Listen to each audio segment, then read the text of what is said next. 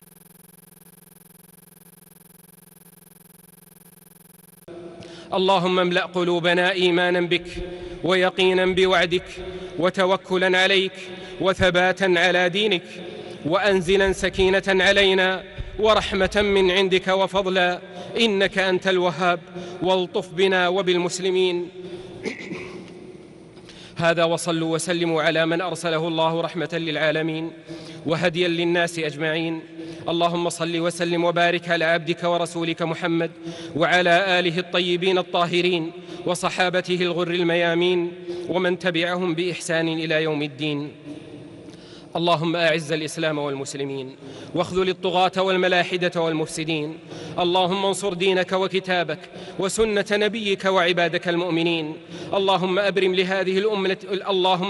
لهذه الأمة أمر رشد يعز فيه أهل طاعتك ويهدى فيه أهل معصيتك ويؤمر فيه بالمعروف وينهى عن المنكر يا رب العالمين اللهم من أراد الإسلام والمسلمين ودينهم وديارهم بسوء فأشغله بنفسه ورد كيده في نحره واجعل دائرة السوء عليه يا رب العالمين اللهم انصر المجاهدين في سبيلك في فلسطين اللهم انصر المجاهدين في سبيلك في فلسطين وفي كل مكان يا رب العالمين اللهم فك حصارهم وأصلح أحوالهم واكبت عدوهم اللهم حرر المسجد الأقصى من ظلم الظالمين وعدوان المحتلين واجعله عزيزا شامخا إلى يوم الدين اللهم إنا نسألك باسمك الأعظم أن تلطف بإخواننا المسلمين في كل مكان اللهم كن لهم في فلسطين وسوريا والعراق واليمن وبورما وفي كل مكان اللهم الطف بهم وارفع عنهم البلاء وعجل لهم بالفرج اللهم أصلح أحوالهم واجمعهم على الهدى واكفهم شرارهم اللهم اكبت عدوهم اللهم عليك بالطغاة الظالمين ومن عاونهم اللهم عليك بالطغاة الظالمين ومن عاونهم اللهم أنزل بهم بأسك ورجزك إله الحق وانتصر للمظلومين يا حي يا قيوم يا ذا الجلال والإكرام اللهم وفق ولي أمرنا لما تحب وترضى اللهم وفق ولي أمرنا خادم الحرمين الشريفين لما تحب وترضى وخذ به للبر والتقوى اللهم وفقه ونائبه وأعوانهم لما فيه صلاح العباد والبلاد اللهم احفظ وسدد جنودنا المرابطين على ثغورنا وحدودنا والمجاهدين لحفظ أمن بلادنا وأهلنا وديارنا المقدسة اللهم كن لهم معينا ونصيرا وحافظا وظهيرا اللهم وفق ولاة أمور المسلمين لتحكيم شرعك واتباع سنة نبيك محمد صلى الله عليه وسلم واجعلهم رحمة على عبادك المؤمنين اللهم انشر الأمن والرخاء في بلادنا وبلاد المسلمين واكفنا شر الأشرار وكيد الفجار وشر طوارق الليل والنهار ربنا آتنا في الدنيا حسنة وفي الآخرة حسنة وقنا عذاب النار ربنا اغفر لنا ذنوبنا وإسرافنا في أمرنا وثبت أقدامنا وانصرنا على القوم الكافرين اللهم اغفر ذنوبنا واستر عيوبنا ويسر أمورنا وبلغنا فيما يرضيك آمالنا. اللهم اغفر لنا ولوالدينا ووالديهم وذرياتهم وأزواجنا وذرياتنا إنك سميع الدعاء. اللهم اغفر للمؤمنين والمؤمنات والمسلمين والمسلمات الأحياء منهم والأموات. نستغفر الله الذي لا إله إلا هو الحي القيوم ونتوب إليه. اللهم أنت الله لا إله إلا أنت الغني ونحن الفقراء، أنزل علينا الغيث ولا تجعلنا من القانطين. اللهم أغثنا غيثا هنيئا مريئا سحا طبقا مجللا عاما نافعا غير ضار، تسقي به العباد وتحيي به البلاد وتجعله بلاغا للحاضر والباد. اللهم سقيا رحمة لا سقيا عذاب ولا بلاء ولا هدم ولا غرق. اللهم إنا نستغفرك إنك كنت غفارا فأرسل السماء علينا مدرارا.